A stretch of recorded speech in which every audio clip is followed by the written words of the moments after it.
In May 1994, Gibraltar's law enforcement agencies seized a shipment containing 3 chimpanzees, 32 African grey parrots, ivory, and reptile skins, all listed under the Convention on International Trade in Endangered Species, CITES.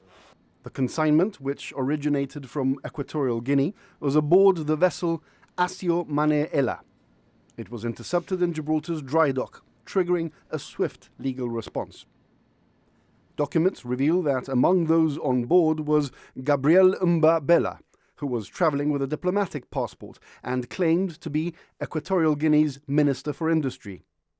The Attorney General at the time, John Blackburn Gittings, sought clarification on whether Mr. Mbabela truly held diplomatic status, as this would determine whether he could be prosecuted.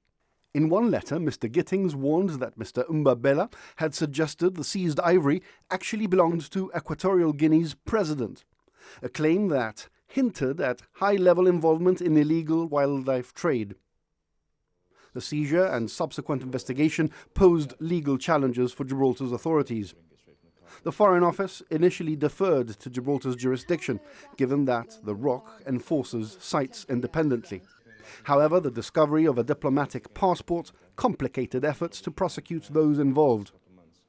UK Minister Mark Lennox-Boyd, in correspondence with MP Ian Bruce, emphasised Britain's firm stance against illegal wildlife trade.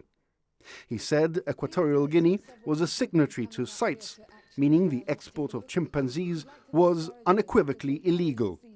Mr. Lennox-Boyd instructed the UK's non-resident ambassador to Equatorial Guinea to push for stronger enforcement of anti-smuggling regulations.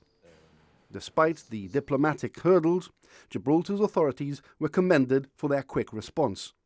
The documents show that the CITES Secretariat recognized Gibraltar for its efficiency in seizing the shipment and ensuring the well-being of the confiscated animals.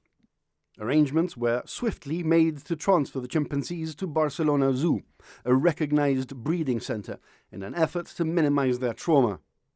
John Cortes, then General Secretary of the Ornithological and Natural History Society, highlighted the financial burden of housing the animals.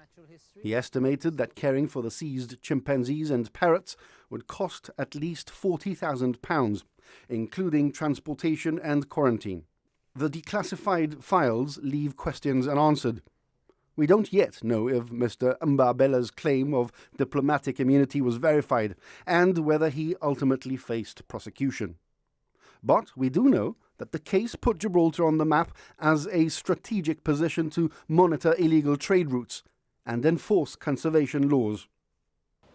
In the end, while the diplomatic issues were sorted out in the background, the real winners here were the animals themselves.